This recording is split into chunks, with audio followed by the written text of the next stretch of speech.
Hi there, third graders, and welcome back to our unit on fairy tales. Today is part 12, where we will be working on comparing and contrasting our main characters.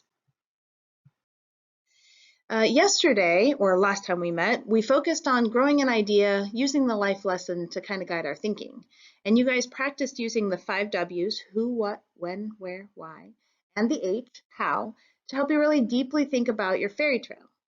And I'm really excited, and I hope that you have spent some time looking over your notes and growing that big idea. I'm looking forward to see what you share with us this week around that. Our next 2 lessons are going to be on comparing and contrasting different elements, which we talked about last week. An element is a part or a character in the story. And we are going to be working on comparing and contrasting, like I said, 2 different elements in our fairy tales. Today, we're going to be working on comparing and contrasting our main characters from the 2 fairy tales that we've studied, Cinderella and Sleeping Beauty. And our focus question is going to be what is the same and what is different between the 2 characters. So as we get started, I had a couple of you last week say, Ms. Kildall, I'm not sure that I remember what comparing and contrasting means. So to put it simply, comparing and contrasting means what's the same about something and what's different about that thing. And there are some words that we use to compare and words that we use to contrast. So some comparing words would be something like this. They are both alike because. They both have this thing in common. They are both similar because. They are the same because. Similarly, this character has this trait. And those are some words that we say to compare things. On the other side, we have the contrasting words and phrases, where we talk about what's different. So that is another way to think about it. Comparing means what's the same, and contrasting means what's different. And some phrases and words that we use on the contrasting side are the difference between this character and this character is they differ because, they are unalike because, while this character has this thing, this character does not. This character is this. In contrast, this other character is. So those are some sentence frames or ways to think about how you can compare and contrast. And like I said, compare simply means what's the same and contrast means what's different. So today we are going to compare and contrast the main characters from the 2 fairy tales that we've studied, Cinderella and Aurora. And we are going to be trying out something new. We are going to be using what's called a graphic organizer.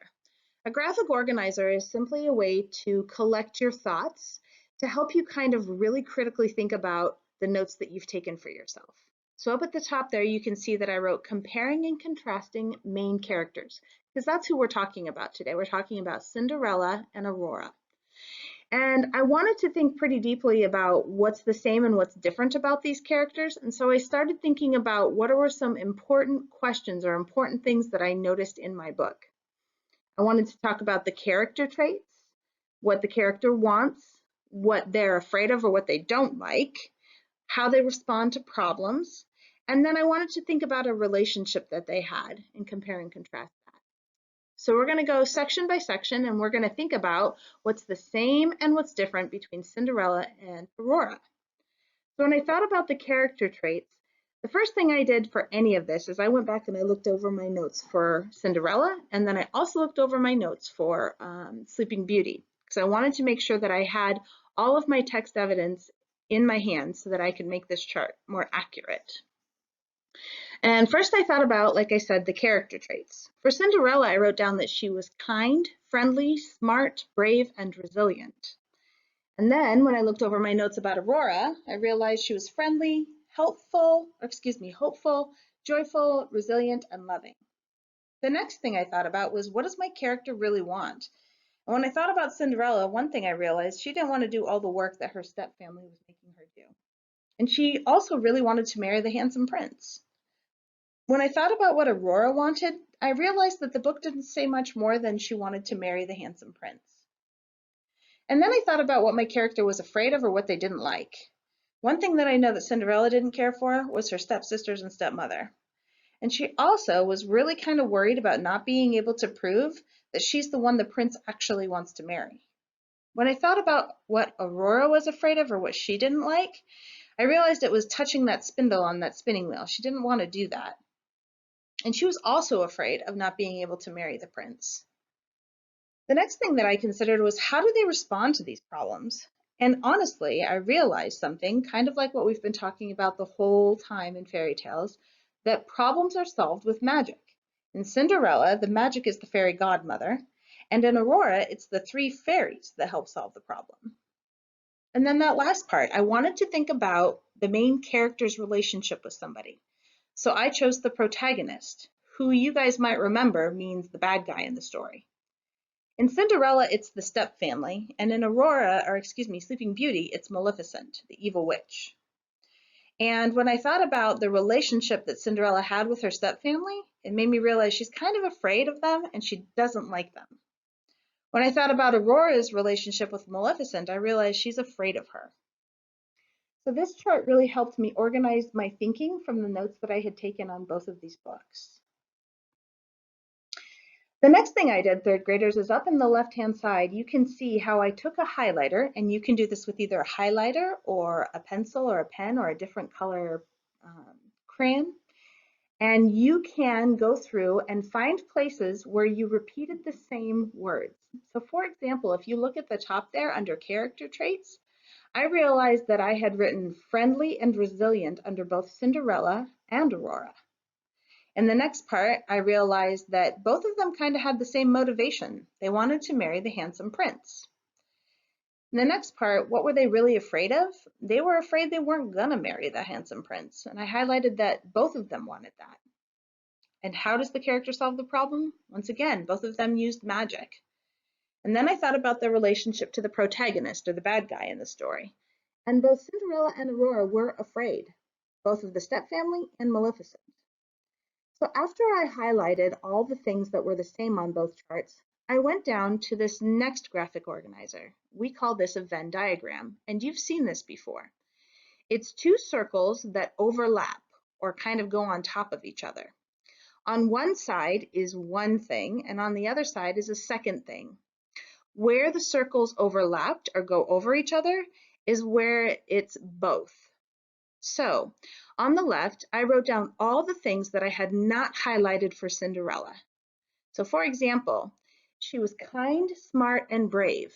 That's not something I wrote down on Aurora's side, so I just left it on the Cinderella side. But on the Aurora side, I had written down that she was hopeful, joyful, and loving. I hadn't written that on Cinderella's side, so I made sure I just left that on Aurora's side. But what I had said about both of them was that they were friendly and resilient. And so I put that in the middle of the diagram because they both have that same character trait. And I went through my list, and like I said, everywhere that I highlighted, I put that in the middle because both of my characters were the same there. And all the things on the outside were where they were different. I'll give you a moment to just kind of look over that. So here's your assignment, third graders. As always, you're going to set a goal for yourself, and you are going to be comparing and contrasting the two fairy tales that you studied over the last couple of weeks. And here's what your goal could sound like. I will use a graphic organizer to compare and contrast my two main characters. I will use a Venn diagram to compare and contrast my two main characters. So you're going to want to take notes on your thinking and cite along the way. Some of these pieces of evidence are going to be big inferences on your part about character traits, about how they're reacting to problems, how they like or dislike something. So you're going to want to make sure that you provide good text evidence. So here's what you're going to do. You're either going to print or draw the graphic organizer and the Venn diagram and use the notes that you've already taken on both of your fairy tales to help you fill in the chart. Once you've done that and you've filled out both graphic organizers, the Venn diagram and the graphic organizer helping you figure out what's the same and what's different between your characters, I want you to go ahead and either take a picture or a video of yourself and send it to your teacher on Seesaw or Class Dojo. And like I said, I'm really excited to see your work here. You guys have been doing awesome, so keep it up.